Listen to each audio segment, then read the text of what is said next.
Hallelujah, Lord. Salamat po sa Panginoon na sa gabi na ito. Po, tayo po ay muli niyan tinipon upang mag-aral ng kanyang salita. Amen po ba? Nakahanda po ba ang ating mga puso para po sa salita ng Panginoon sa gabi ito? Amen. Hallelujah. Sige po, basahin po muna natin yung ating teksto sa Psalms 46:10.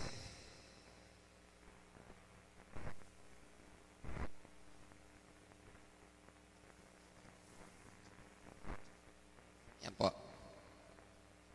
Basahin ko po dito sa Psalms 46:10 dito po sa NIV version. Be still and know that I am God. I will be exalted among the nations. I will be exalted in all the earth. Ito po, tayo po ay pansamantalang tumungo. Tayo po ipikit natin ang ating mga tayo po ay manalangin. Hallelujah, Lord. Panginoon, salamat po, Lord, sa gabing ito, Panginoon, na muli, Panginoon, Lord, ang iyong mga anak, Panginoon, ay tinipon mo, Panginoon, Lord, parang muli, Panginoon, magpuri, sumamba, mag-aral sa iyong mga salita, Panginoon, Lord God. Panginoon, sa oras pong ito, Lord, narito po ang bawat isa. Narito po kami, Panginoon, nagpapalinis sa iyong banal na dugo, Panginoon. At tunay nga, Lord, without, Panginoon, ng repentance, Panginoon, hindi ka makaka-enter sa aming mga puso, Panginoon. Kaya naman, Lord, kiniklaim namin by faith, Panginoon, Lord God, as you have promised us sa 1 John 1:9, Panginoon, na ikaw ay just na ipoforgive ang aming mga kasalanan, Panginoon, Lord God, if we will confess it, O God. Kaya, Lord, sa gabing ito, kinoconfess namin, Panginoon, lahat ng hindi ayos sa aming puso, lahat hindi ayos sa aming buhay, Panginoon, lahat ng mga bagay na gawa namin na hindi kalugod-lugod sa iyo, Panginoon, Lord. Lord, patawarin mo kami, Panginoon, Lord God. Nagpapakumbaba kami sa iyo, Lord. At iniimbitahan namin, Panginoon, ang iyong banal na presensya, Panginoon, na pumasok sa bawat puso ng bawat isa na naririto, Panginoon, Lord God. At hayaan mo, Panginoon, ang iyong mga salita, Panginoon, ay tumimo sa aming mga puso sa gabing ito, Lord God. Lord, ikaw nga po ang tunay na tagapagsalita sa gabing ito, Panginoon. Lord, itago mo po ako sa iyong kapangyarihan, Panginoon, sa likod ng iyong krus, Panginoon. Lord, ang kaluwalhatian mo lamang ang matanyag sa gabing ito, Panginoon, Lord God. Kaya, Lord, salamat po, Panginoon. At ihanda mo ang puso ng bawat isa po, Panginoon, Lord God. Salamat po, Panginoon. Ito po ang aming sabot na langin sa pangalan ni Jesus. Amen. Amen. Hallelujah. Glory to God. Sabi po dito, be still and know that I am God. I will be exalted among the nations. I will be exalted in all the earth. I will be still. Ano po ba yung ibig sabihin ng still? Tayo po ay, kumbaga, manahimik. Ano po? Kailan po tayo ba dapat manahimik? Usually po, ano po, every time po na yung mga pagsubok po sa ating pamilya, sa ating buhay, ay dumarating, andyan na po yung instead na nauuna po natin tawagin ng Panginoon is yung sarili po agad natin. Nando po yung worries. Nando po yung kumbaga hanap ka agad ng solusyon sa problema mo. And yet, nakakaligtaan po natin na meron tayong isang Diyos na makapangyarihan. Meron tayong Diyos na dapat tawagan sa una. But ang nangyayari po, ang Panginoon po ang last resort natin. Pag hindi na po natin kaya, ay doon po tayo, saka pa lang tayo po tumatawag. Amen po ba? Hallelujah. Sabi nga po dito, napakagandang isipin po, sa panahon ng, kasi po ako po, itinuro po rin sa akin ng Lord yung ganon, mga pagsubok na dumaan. And that, ibinubulong po ng Holy Spirit, be still and know that I am God. So, tama po. Pero, gaano po ka-eksakto yung sinasabi na be still o manahimik ka at alamin mo na siya ang ating Diyos. Gaano po ito kalinaw sa atin? Sabi po, ang tunay pong kahulugan, sabi nga po ay naririto po sa ating mga tatalakay sa gabing ito. Po. Dito po, kung nakakaramdam po tayo, yung pagsubok, panahon ng pagsubok po. When we face difficulties in our lives, ito po yung siguro, ako po kasi hindi pa nakasakay sa barko na binabagyo or hinahampas ng malalakas na bagyo. Maring yung iba po na sa tawid dagat, nakaranas na po kayo ng gano'n. Ang naranasan ko lang po is yung sa sasakyan. Yung time po na malakas ang hangin, nagpabaksakan ng mga puno sa panahon na bagyo. So, yun nga po, ganun po yung buhay natin. Pag tayo po ay nasa panahon ng pagsubok. At alam ko po, ang bawat isa po sa atin may pinagdadaanan. Glory to God po, alam ko po, ang Panginoon ay may gustong iparating sa atin sa gabing ito. Amen po ba? Meron po ditong 10 definition tong salitang steal na 10 words, 10 salita at 10 definition. Sabi po dito sa number 1, yung mismo salitang steal.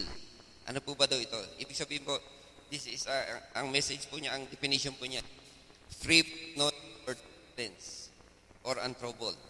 Turbulence po, ito po yung state of confusion, violence or disorder. So yun po yung ang turbulence po sa buhay natin is yung ikaw ay nagugulimihana, ikaw ay gulong-gulo, wala ka sa ayos. Kumbaga, in short, wala ka sa ayos. Tingnan po natin yung paano po ba ang isang example po sa Exodus 13 to 14. Po. Sabi po dito, and Moses said to the people, fear not, stand firm, and see the salvation of the Lord, which He will work for you today. For the Egyptians whom you see today, you shall never see again. The Lord will fight for you, and you have only to be still. You have only to be still.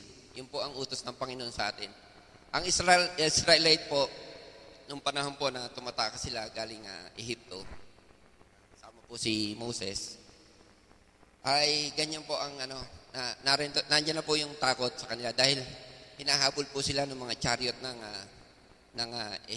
Egyptians, and alam po nila pag inabot sila noon is kamatayan yung Pero sabi nga po, sa panahon tayo ng problema, huwag po tayong matakot sa problema dahil sabi ng Panginoon, the Lord will fight for you. Amen po ba? Ano po ang ating gagawin lang? You have only to be still. Amen po. So, yung pong pangalaw po is to be calm. Tingnan po natin. Tunghayin po natin yung Psalms 65:7.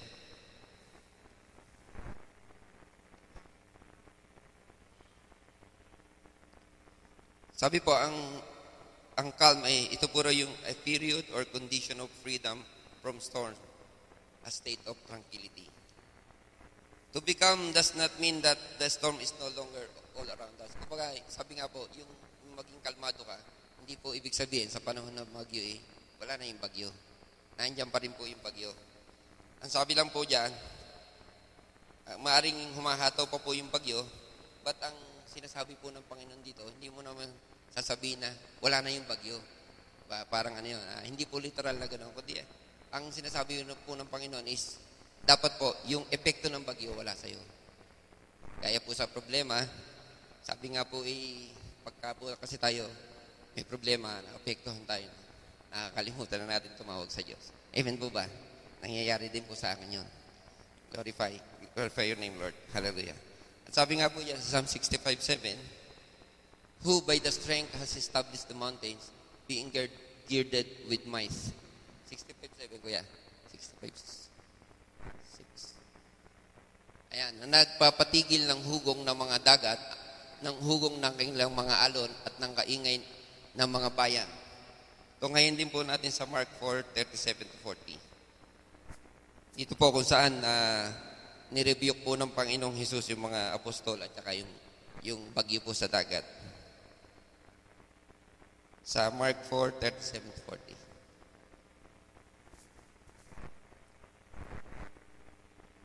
Ayan po. And there arose a great storm of wind, and the waves beat into the ship, so that it was now full. And he was in the hinder part of the ship, asleep on a pillow. And they awake him and say unto him, Master, care thou not that we perish?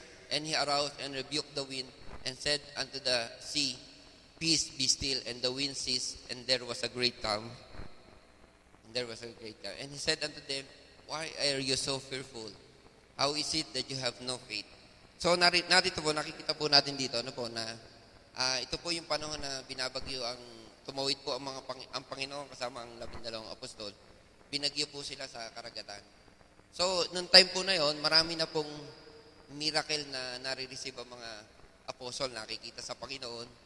Kumbaga, naandun po yung believe na sila sa Lord kasi marami na po siyang naranasan na kapangyarihan, milagro na ginawa ang Lord. And yet, nung dumating po yung bagyo, nauna na naman po yung fear.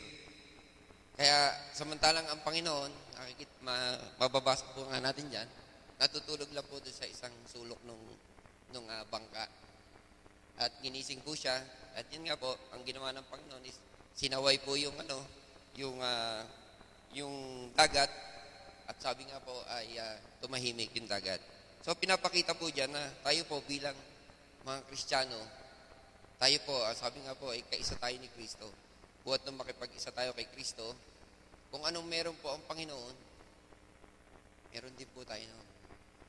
Sabi nga po, anak tayo ng Diyos. Amen po ba? Sino po ba mga anak ng Diyos dito? Amen. Hallelujah. So, yung pong pinakita ng Panginoon sa karagatan na pinatigil niya yung dagat, hindi po imposible sa atin yun. Amen po ba? Dahil kung ano po yung authority ng Panginoong Jesus, binigay din po sa atin yan. Buhat po tayo ay makapagkaisa sa Panginoon. Talaga lang pong kailangan nating practice with faith. Amen po ba? Hallelujah. So, yun po, we must be calm. Sabi nga po, sa panahon ng bagyo sa ating buhay, ano lang tayo, kumbaga kalma lang tayo. Yung pong pangatlong salita po ay hushed. H-U-S-H-E-D. Sabi po dito, ang hush ay to put at rest. To put at rest. Mollify, to suit in temper or disposition. Maraming pagkakataon po, pag dumadating yung pagsubok, yung bang, halimbawa po, meron tayong gusto mangyari sa buhay natin, matagal po natin i-pray, kumbaga, talagang gustong-gusto pa natin yun, dinideserve natin, talagang dinadaan natin sa panalangin, and yet, nadidisappoint po tayo. And doon po, nang nangyayari po doon, instead na hanapin natin yung kalooban ng Lord, nagtatampo po tayo, nagagalit tayo, minsan po, sinisisi pa natin ng Diyos, bakit nangyari yun? Amen po ba? Nangyayari po ba sa atin yun? Amen. Lahat po sa atin yan nangyayari. Sabi po, daw po ganun yung mangyayari sa atin, ang po niyan, we lessen our ability to feel the Spirit. No room in our hearts for the Spirit to dwell. So, kumbaga, pag naokupa po yung puso natin ng mga tampo natin, ng galit, or ng kung ano mang bagay na hindi para sa Panginoon, wala na pong space ang Spirit ng Lord para sa atin. So, talaga pong hindi tayo makakapahinga pagka ganon. God cannot dwell in a heart that is full of anger.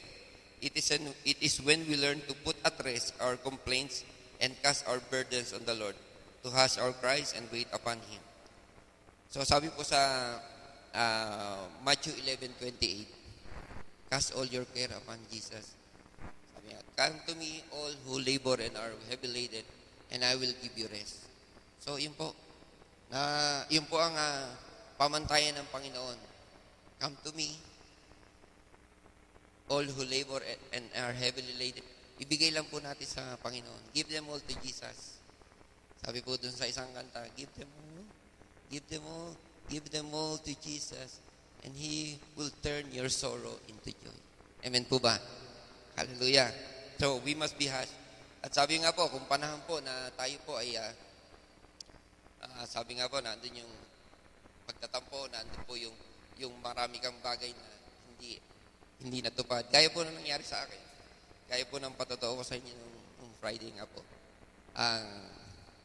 Ginran po ng Lord yung bakasyon ko, inaprubahan ko. Pero hindi niya ako pinauwi. So, nung una po, sabi ko nga po parang kasi umaasa na po yung mga anak ko na bukas po ay kasama na nila ako. Pero hindi po iniloob ng Panginoon. So, glory to God po dahil tinuruan po ako ng Panginoon. At sabi nga po I am still now. I know na may purpose na mas maganda ang Panginoon sa aking buhay. No regrets.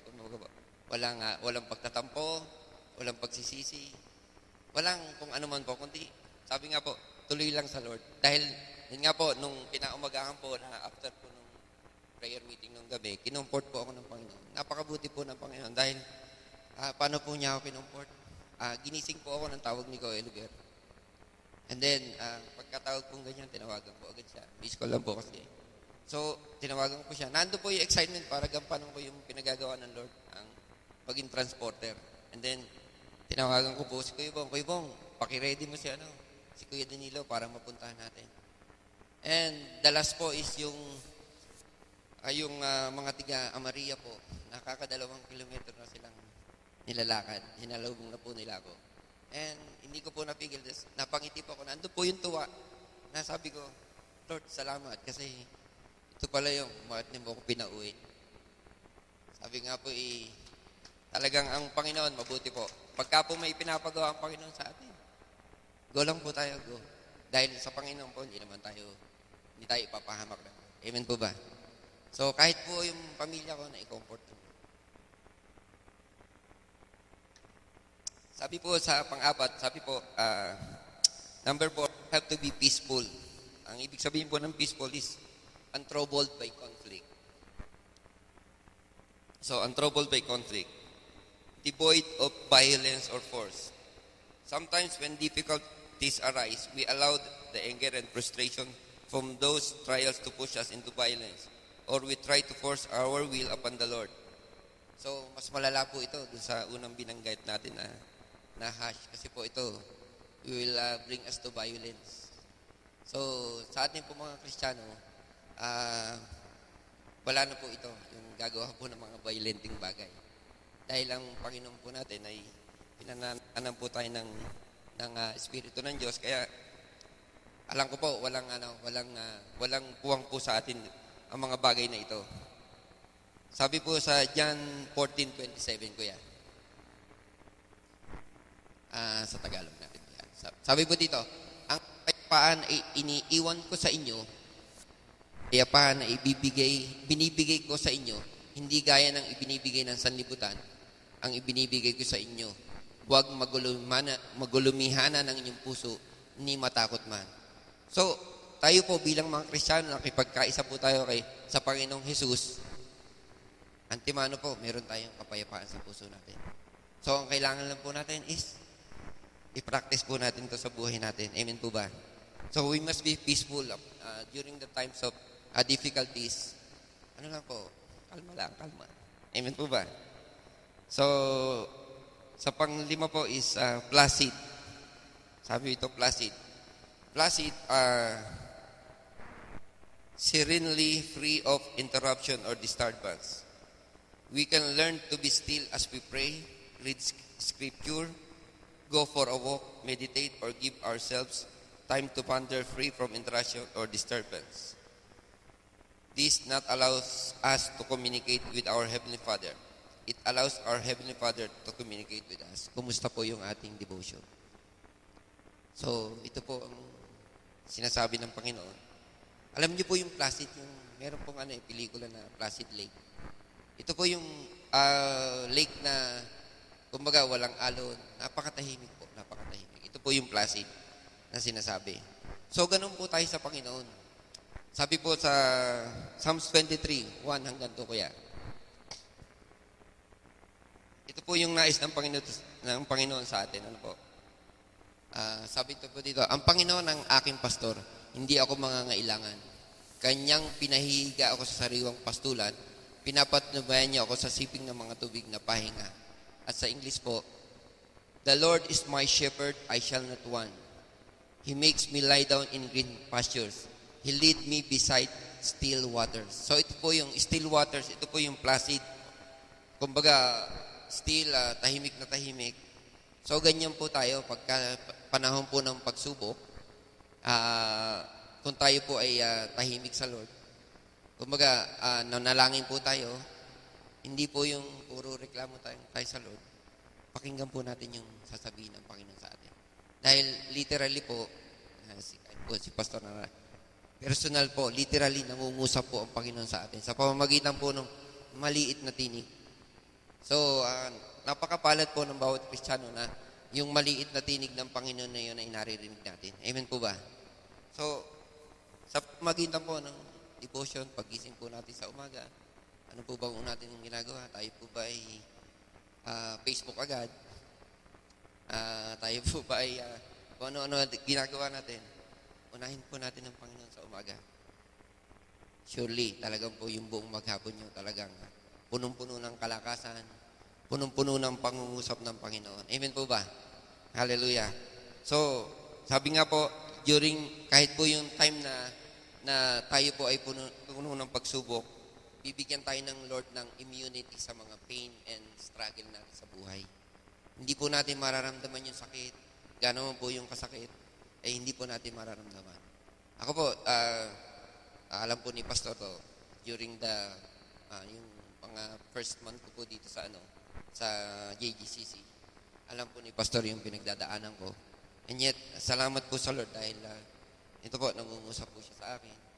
Yung pong masasakit na bagay na nangyayari sa akin, immune po ako. Dahil mas nananaig po yung kabutihan ng Panginoon sa buhay ko. Amen po ba? So, yun po ang if we find peace in the presence of God. Kasi po yung peace na hinahanap natin sa Panginoon is siya mismo yun. Siya mismo yung kapayapaan. Amen po ba? So, yung pang-anim po, mabilis po ba? Okay lang ba? We must restful. Sabi po, restful.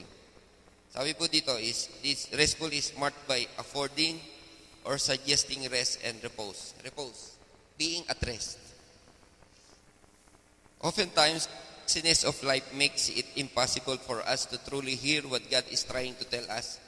It is when we slow down and allow ourselves the opportunity to rest that our mind and heart can focus on those things that are of the greatest importance. God wants to talk to us, but we have to be ready and available to listen. So, dito po, sabi nga po, we need to take a rest. Sabi nga, sa panahon po na tayo ay sumusulong sa Panginoon. Ano po? Ito po, bilang Kristiyano po tayo, sometimes po yung business natin, nalilimutan po natin yung mga gawain sa Panginoon. Nalilimutan po natin na tayo ay pakinggan yung sinasabi ng Lord o yung pinagagawa ng Lord. Kaya during yung times of trouble, hindi po natin siya nauuna. Nagugulimyahan tayo, nahihirapan tayo. Bakit po? Kasi hindi po tayo namamahinga sa presensya ng Panginoon. So, nagiging busy po tayo sa maraming bagay. At kahit po tayo dito sa marami pong churches, at sana po dito sa atin hindi siya ganoon, ano po, nasa paglilingkod po, nasa ministry. Pero sabi nga po, busy siya sa kingdom, pero hindi siya busy sa king. So, napaka-importante po na busy tayo sa Panginoon, hindi po sa kaharian ng Panginoon. Dahil maraming nga po tayong ministry, pero nasan po yung heart natin?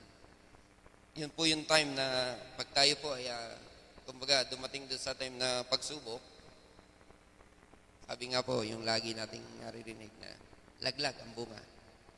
Amen po ba? Tingnan po natin yung Colossians 3:23.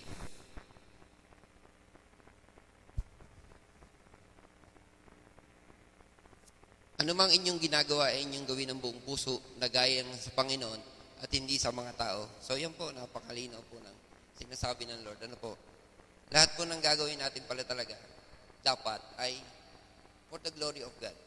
Kasi po, minsan, yun nga po, yung binabanggit ko po sa ministry, may mga ginagawa tayo, pero para saan po ba yung ginagawa natin? Saan po ba tayo nakapokus? Dapat po sa Lord, for His glory alone. And ganun din po sa ating buhay, ano po, trabaho tayo ng trabaho. Minsan po, nalilimutan na natin na pag tinanong ka, ano ba yung ginagawa mo para sa pamilya ko? Tama po yun.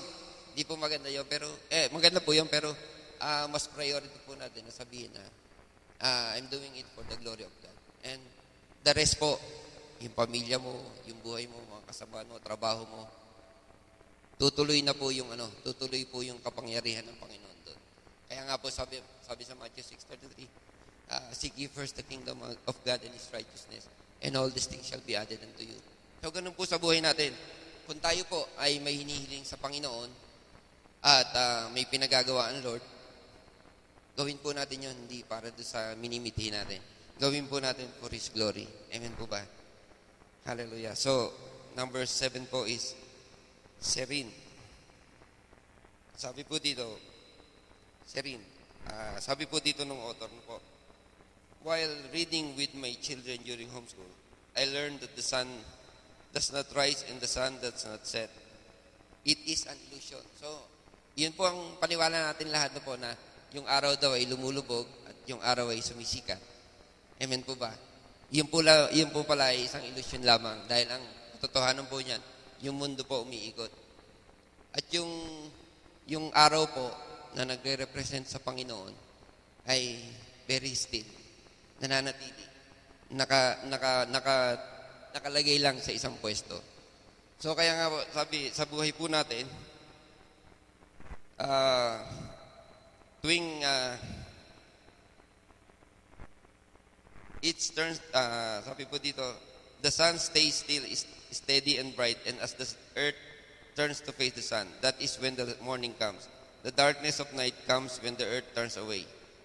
It is the same with us. So in our trials, when we turn to face the sun, who is our Jesus Christ. Kung tayo po ay nakapokus sa Panginoon, wala pong darkness sa buhay natin. Wala pong gabi. Amen po ba? Kaya nga po, sabi sa Hebrews 12:2, focus your eyes unto Jesus, the author and finisher of our faith. So, pag po tayo nakapokus sa Panginoong Jesus, nakapokus po tayo. Lahat po ng gagawin natin nakapokus sa Panginoon. Sabi nga po, yung lagi nating naririnig na tinuturo, para po yung nag-aararo. Ang nag-aararo po kasi is, may tinitingnan nga po siyang isang direksyon, yung bundok. Para po tuwid yung kanyang daan, focus lang po siya doon.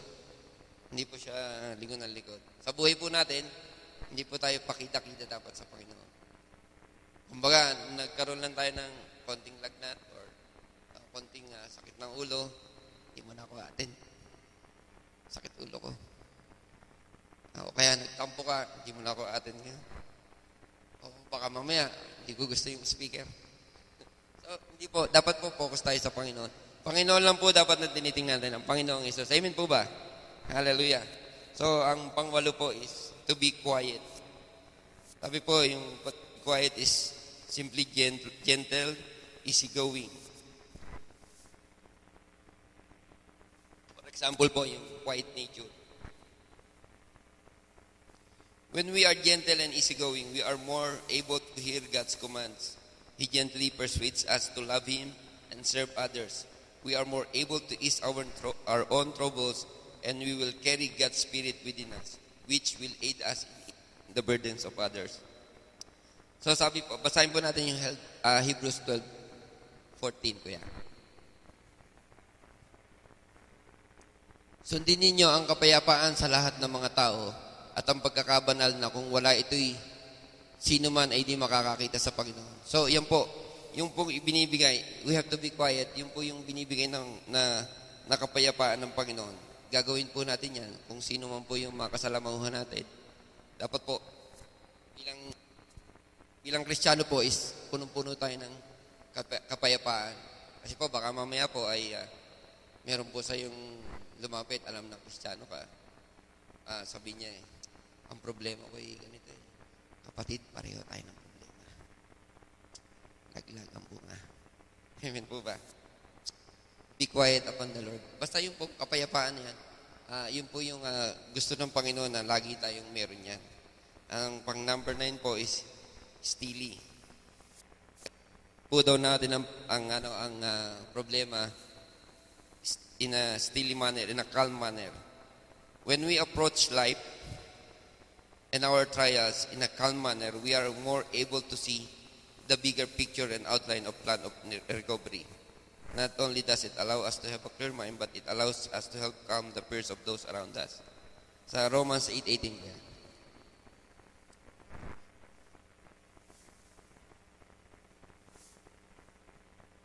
Sapagkat napatutunayan ko na ang pagtitiis sa panahong ito hindi karapat-dapat maitumba sa kaluwalhatiang mahayag sa atin. So, ito po, napakagandang verse po na galing sa Panginoon. No? Ini-encourage po tayo ng Panginoon na ano man po yung mga failure natin, ano man po yung mga pagsubok, ano man yung mga sakit na nararamdaman natin, kaliwali. Kasi po, yung pong hope natin kay Jesus Christ, Sabi nga po hindi maitutumba sa kaluwalhati ang mahayag sa atin. So kaya po, sabi nga po sa isang verse, kung sino po yung makapagtitiis hanggang sa wakas, siya po yung maligligtas. Siya yung magkakamit ng putong ng buhay. Amen po ba? The eternal life. Tayo po ba, ano po bang hope natin sa Panginoon? Hanggang dito na lang po ba? Or dapat po, nakapokus tayo sa kalangitan. Dahil sabi nga po, kung ang pag-asa mo ay dito lang sa mundo, sabi po sa Bible, kung ang pag-asa mo ay dito lang sa mundo, ikaw na po yung pinakakawawang tao sa balat ng lupa. Kaya dapat po, ang hope po natin is sa Panginoong Hesus lamang. Amen. At ang panlas po is tranquil. Tranquil means free from agitation of mind or spirit. When our mind and spirit, our whole body is at peace. We are able to see things with a clear mind, feel things with a pure heart, and hear the voice of our Heavenly Father with ears that are open and in tune with the Spirit. We will know God because we will be one of Him. Sa Ephesians 1:3 ko yan. Tranquil, alam niyo po yung yung tranquilizer. Ito po yung tinuturok dun sa pampakalma na po. Ito po, sabi ko dito, purihin nawa ang Diyos at Ama ng ating Panginoong Kristo na siya nagpala sa atin ang bawat pagpapalang ukol sa Espiritu sa sangkalangitan kay Kristo. Blessed be the God and Father of our Lord Jesus Christ, who has blessed us in Christ with every spiritual blessing in the heavenly places. So, tayo po kasi bilang Kristiyano, ano po tayo dapat po yung pag tayo po bilang isang Kristiyano, dapat po lagi tayong kalma, tranquil. Kasi po, bakit po? Kasi po, since po, nung tayo ay nakipagkaisa sa Panginoong Jesus, kumpleto po tayo, kumpleto. Perfect. Sabi nga po, perfect. Bakit po? Kasi po, sabi po, we are blessed with every spiritual blessing in the heavenly places. Kung kaya nga po, sabi po dun sa Matthew 6:33, sabi po, ano po sabi doon? And all these things shall be added unto you. So, ibig sabihin, kumpleto ka na, dadagdagan ka pa. I-add lang po yung mga material na bagay, yung mga pangangailangan natin sa physical. Idadagdag na lang po ng Panginoon yan. Bakit po? Kasi po, kumpleto na tayo spiritual. Kaya kung tayo po ay malakas spiritually, kung tayo po ay in tune spiritually sa Panginoon, kahit po hindi natin hilingin sa Panginoon yung dinidiscern ng puso natin, ibibigay po niya. Amen po ba? So, ang unang pamantayan po talaga ng Panginoon is spiritually. Sa 3 John 1:2, kaya,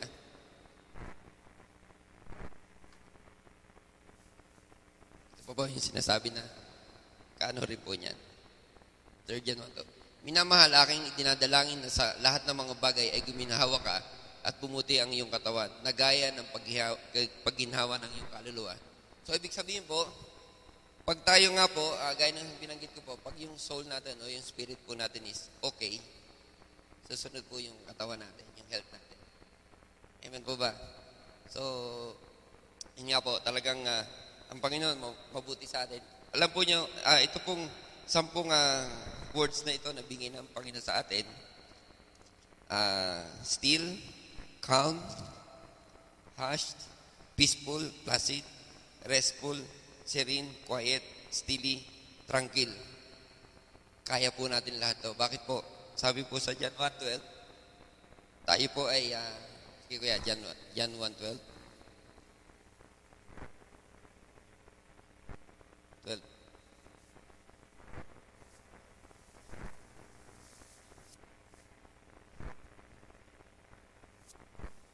But to all those who receive Him, who believe in His name, He gave power to become children of God. So, makaanak po tayo ng Diyos. Amen po ba? So, ibig sabihin, ang bawat isa po sa atin ay Diyos. Maliit na D.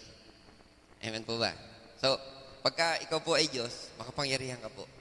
Amen po ba? Gamitin po natin yung kapangyarihan ng Panginoon. Lalo na po sa panahon ng mga trials. Gamitin po natin yung kapangyarihan na ipinagkaloob sa atin ng Panginoon. Buhat nang tayo po ay makipagkaisa sa Panginoong Jesus. Amen po ba? At sabi po, ito po ang isa pa, ang Acts 1:8. Po yan. Gawa. Datapot tatanggapin nyo ang kapangyarihan pagdating sa inyo ng Espiritu Santo. At kayo magiging mga saksi sa Jerusalem, sa buong Judea at Samaria, at hanggang sa kauli-huli hangganan. Dito ang pinananahanan ng Holy Spirit. Amen. So, tayo po yon. So, ibig sabihin po, if you have the Holy Spirit, you have the power. Amen po ba? So, if you have a problem, you have power over your problems, over your trials. Amen po ba? And we must be still. At sabi nga po, sa Galatians 5:22 and 23, the fruit of the Holy Spirit. Basahin po natin.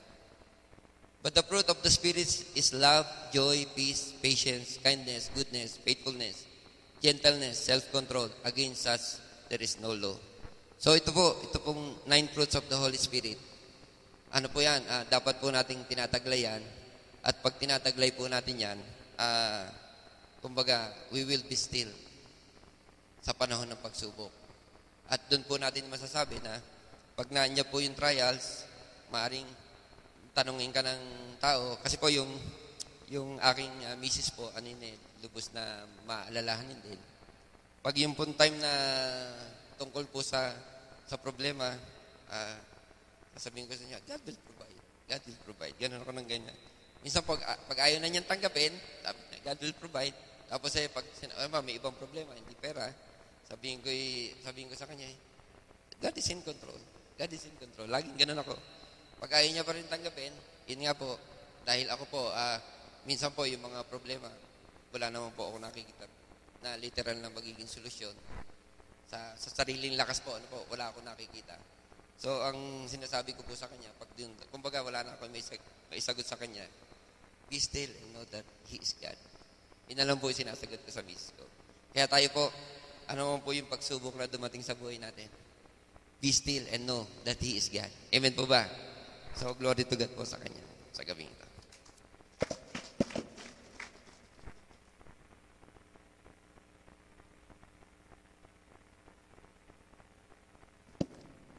Sige po, palapakan po natin ng Panginoon.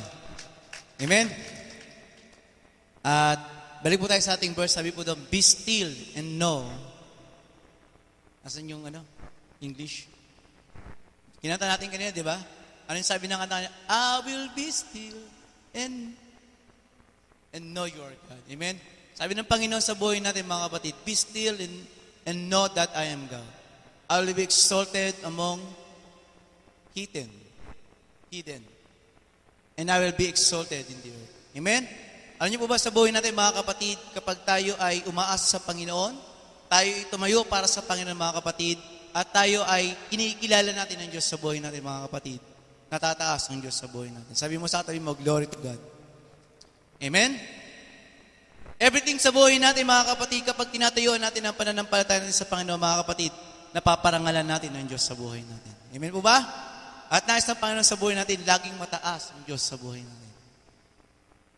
At ang verse na ito, mga kapatid, ay may ito, chapter 8, verse 22 to 25 pala, mga kapatid.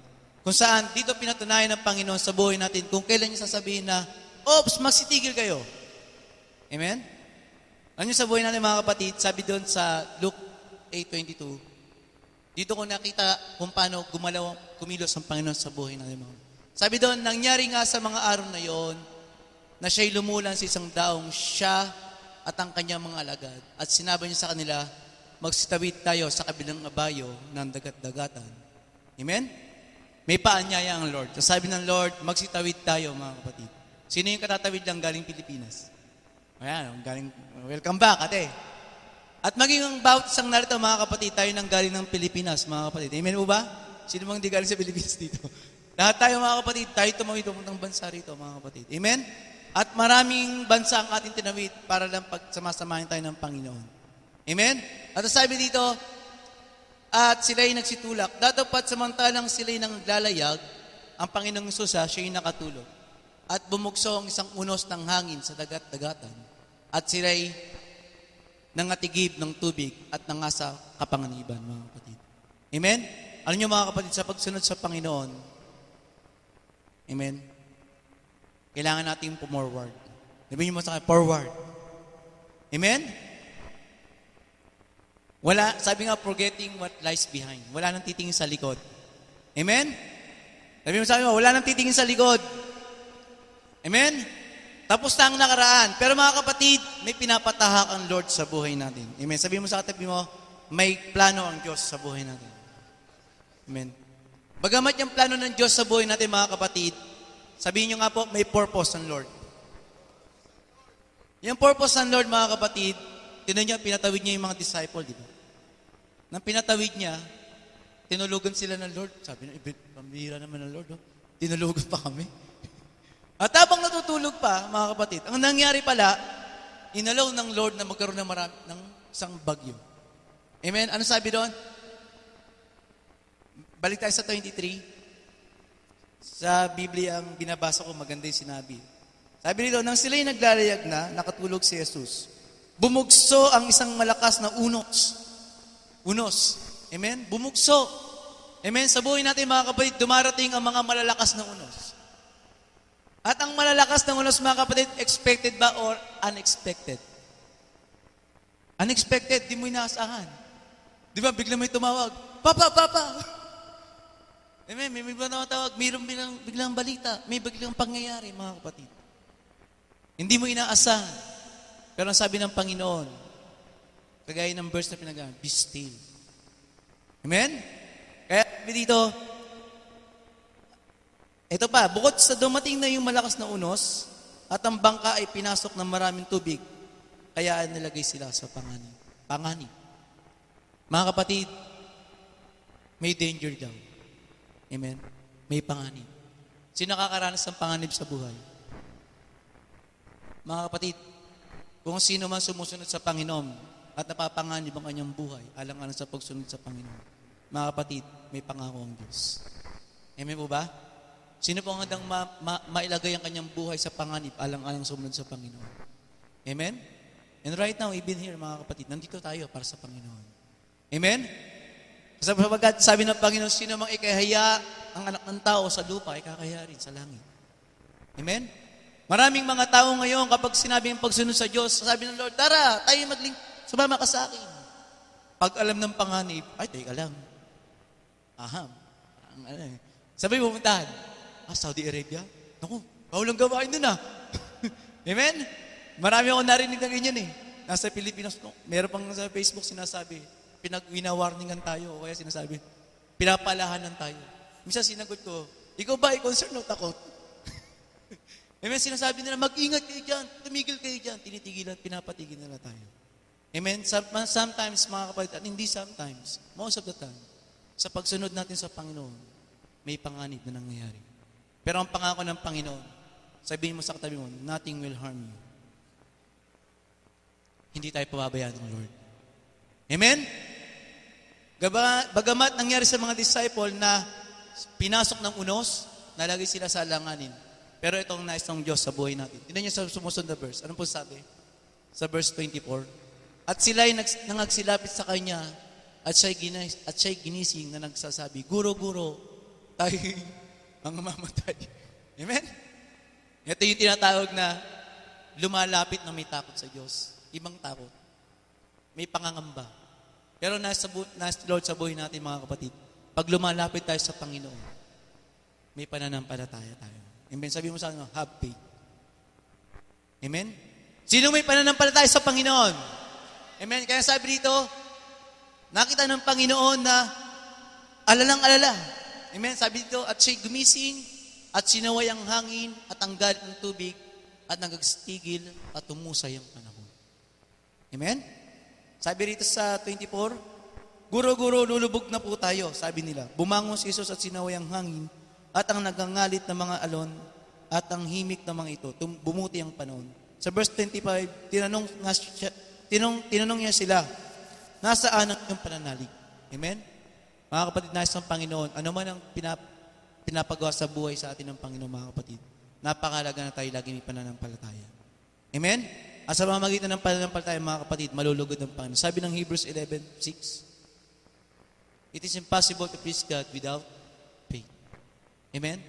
Kung ang ating ginagawang pagsunod sa Panginoon, ano man problema ang kinakarap natin, mga kapatid, ang nais ng Panginoon, mga kapatid, mangibabaw ang ating pananampalataya. Amen? Sabihin mo, una ang faith lagi. Amen? Pag may problema, anong kalaban? Anong panlaban? Faith. Ang sabi ng Lord, isang kanta, mag-isa kanyang salta na mo, faith, I can move the mountains. Amen? Pag meron kang faith, anong mangyayari, mga kapatid? We can do all things through Christ. Amen? Kapag tinignan natin, mga kapatid, ay mga unos lamang, mga kapatid, mga problema sa buhay natin, lulubog tayo. Pero mga kapatid, ang plano ng Panginoon, tingnan niyo sa verse 25, itong nais ng Panginoon. Kaya sinabi sa verse kanina, yung ating topic, kapag tayo nanatili sa Panginoon, ang Lord ang matataas sa natin. Tingnan niyo, mga kapatid. Sabi dito, saan araw ng iyong pananaw at palibasay ng atakot sila na sisipang gilalas na sinasabi, sino nga ito? Na siya'y nag-uutos na maging sa hangin at sa tubig at siya'y tumatalima. At siya'y tinatalima nila. Amen? Nagpakita ang Lord ng kapangyarihan sa buhay nila.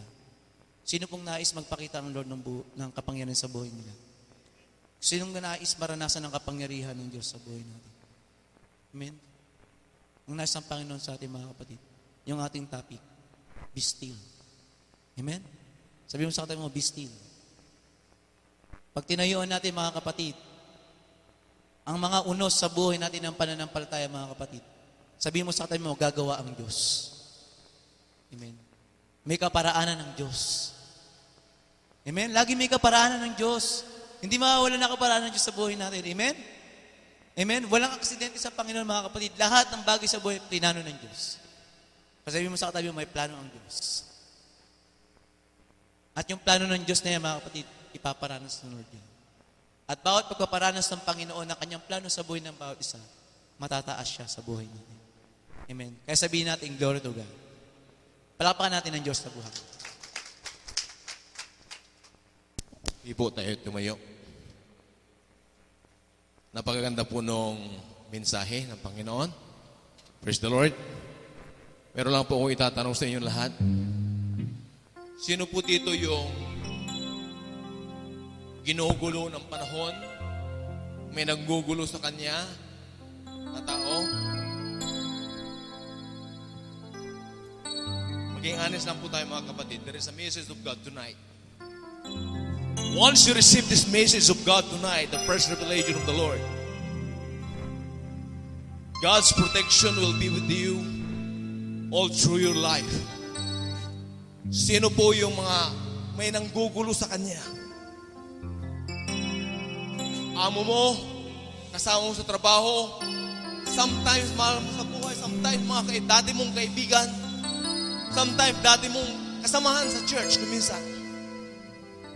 Ginugulo ka, binabatikos ka, sinisiraan ka, gumagawa sila ng mga bagay-bagay laban sa'yo, and yet you're not guilty of that. Ito yung protection ng Lord sa buhay ng bawat isa sa atin.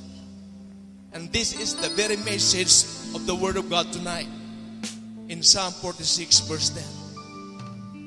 That word, that be still and know that I am God, is addressed to those wicked people, those people who are worrying us, those who are disturbing us. Even that Luke 8 verse 24, God said, nung natutulog yung mga disipulo, nung natutulog si Lord at dumating yung bagyo, nung ginising niya si Lord, what the Lord did, He rebuked the wind. He rebuked the wind and the wind stopped. And this is the promise of God right now for us, my dear brothers and sisters. If you receive this message, if you believe the Word of God, if you believe the first revelation of the Lord right now, you will have it all through your life. The Lord will tell those people who are disturbing our life, those who are disturbing our faith, those people who are disturbing us in obedience to the Lord will say, be still and know that I am God. Manahimik kayo dyan. Gumising kayo at alamin nyo na ako ang Diyos. Ito yung inaddress niya sa mga tao nang gugulo sa atin. Ito yung inaddress niya sa mga bagyong dumarating sa atin. Ito yung inaddress niya sa mga problema dumarating sa atin. Tayong mga anak niya. Mga kapatid, kung tatanggapin mo ang mensahe ng Panginoon sa oras na ito, ibaon mo yan sa iyong puso sa oras na ito. At itong mensaheng ito, kailanman ay magaganap sa buhay mo. Lord, right this time, we are calling out, O God, the presence of the Holy Spirit. Come, Holy Spirit. Oh, hallelujah. Fall afresh on me. Fall afresh on us. Let the protection of God be upon each and every one. Remember the promise of God. He will protect us. And this is the sovereign power of God. The power that God has alone. This is the only way. This is why God is our God. Why He is a living God. Why He is Almighty God. Because He is a sovereign God. He protects His children from harm, from devastation, from trouble, from problems, from trials. God is there. When God is there, He will stop those people. He will stop the environment to harm us. Come, Holy Spirit. Oh, hallelujah. Come, Holy Spirit. Holy Spirit. Come on. Hallelujah. All press on me. Fill me with your power. Satisfy my need. Only you can make me whole. Give me strength to make me grow. Come, Holy Spirit. Come on, let's by the power of the Holy Spirit. For the presence of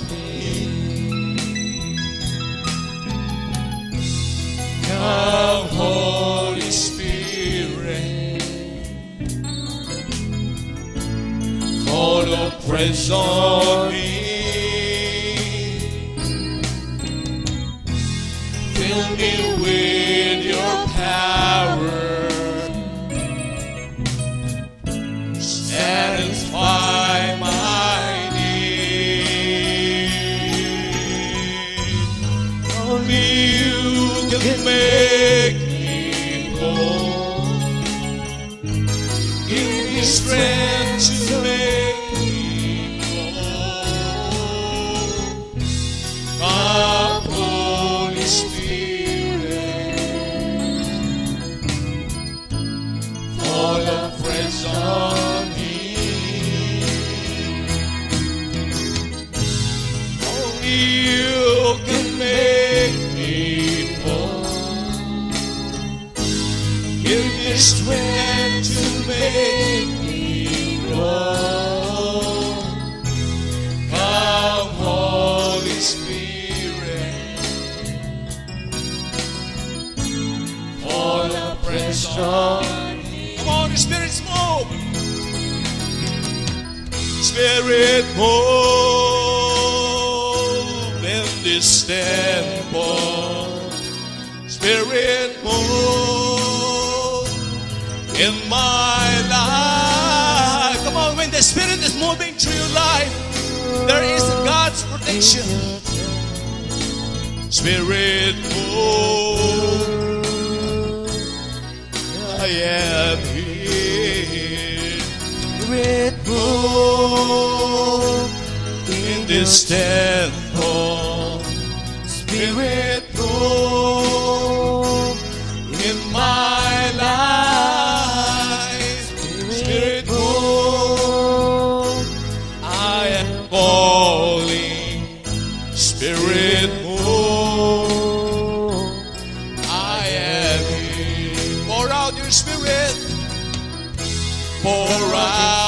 your spirit. Pour out your spirit. Pour out your spirit on me. Pour out your spirit. Pour out your spirit. Pour out your spirit on me. Spirit move. Oh, in this temple. Spirit move in my life. Spirit move. I am calling. Spirit move. I am here. Hallelujah. Come on, church. Let's worship the Lord. Let's invite the power of the Holy Spirit right now. Remember when God says in Acts chapter 8,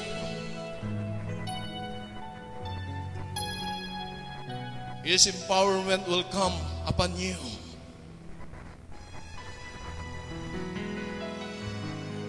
And you shall be the witnesses of Jerusalem, in Judea, in Samaria, and to the ends of the world. Lord, tonight, we receive your message, O God. We receive, O God. Tinanggap namin, Panginoon, ang mensahe mo, Panginoon. Ito po, Panginoon, ang dadalhin namin sa buhay namin habang kami, O God, ay naglalakad sa mundong ito. Bilang mga anak mo, ikaw ay sovereign God. Nariyan ang kamay mo para sa amin, mga bagay, Panginoon, sa buhay namin, O God, na hindi namin nakikita. Ngunit nariyan ka, Panginoon, upang sabihin sa kanila, be still and know that I am God. Lord, sila, Panginoon, O God, ay wawarningan mo, Panginoon. Wawarningan mo yung mga taong humahamak sa amin habang kami ay naglilingkod sa iyo, Panginoon. Lord, wawarningan mo sila, Panginoon. Mali ang kanilang ginagawa. Dahil ang kanilang hinahamak ay mga anak mo, Panginoon. At ito yung pangako mo, Panginoon, sa amin. At dadalhin namin ito, Panginoon, sa aming buhay. Na ikaw, Panginoon, ay ever-present God. All-powerful God.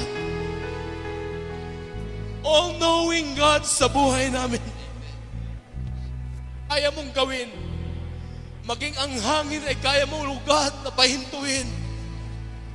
Kahit bagyo, Panginoon, ay kaya mong awatin sa buhay namin.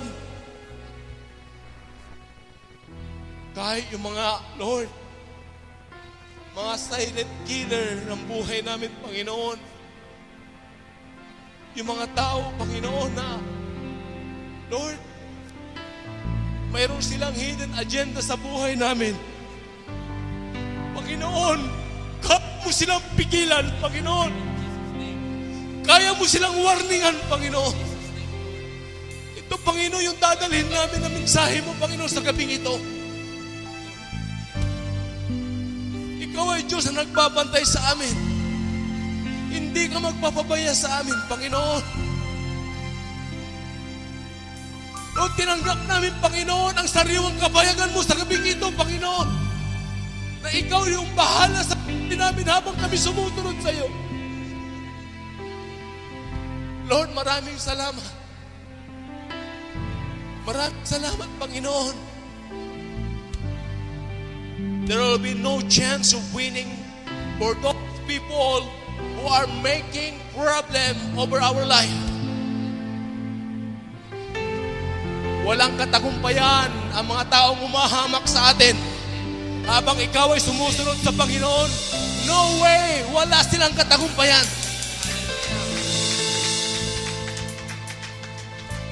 Sapagkat ang Diyos ang magsasabi sa kanila, be still and know that I am God.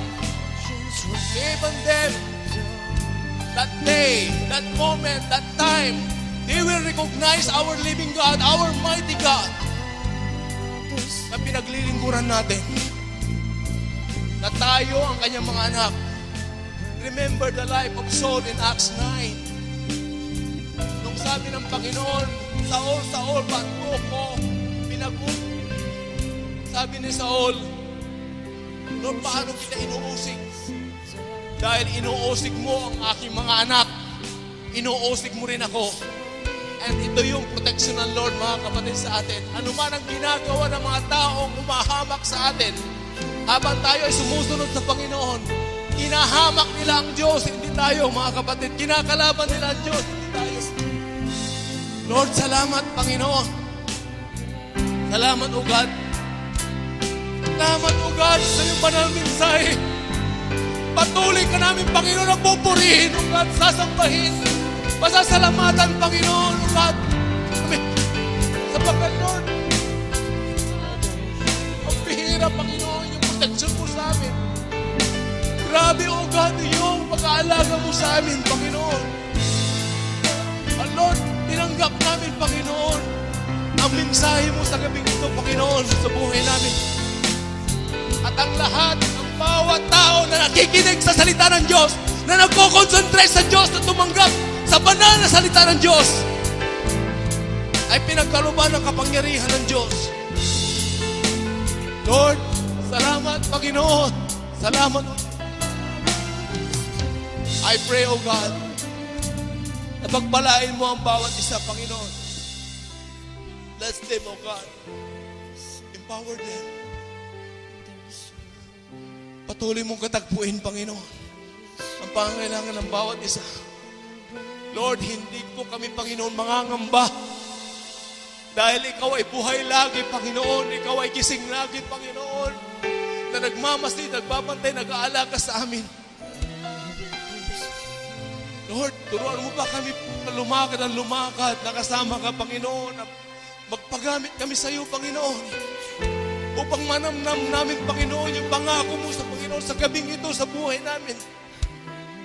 Ikaw, Panginoon, ang nagpoprotect sa amin. Lord, hindi kami gumawa, Panginoon, kundi nanalig lang kayo. Kayo na, Panginoon, ang umawat sa mga tao manggugulo o lalaban sa amin, Panginoon. Yung mga tao mag-uusig sa amin, Panginoon, kayo na po, Panginoon, yung mag-aawat sa kanila, kayo na magwawaring sa kanila, Panginoon.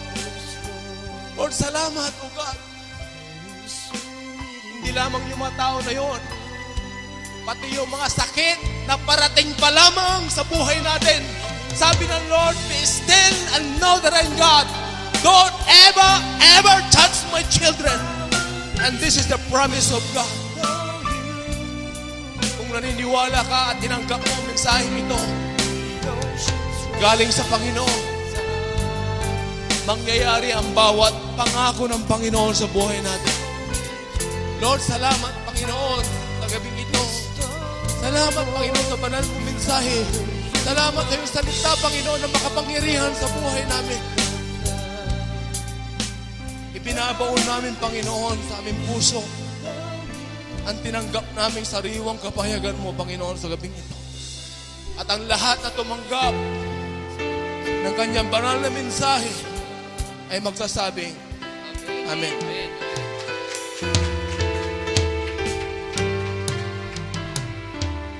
Amen. Meron pong prayer request. Pray po natin, mga kapatid. Let's pray sa family ni Kuya Raymond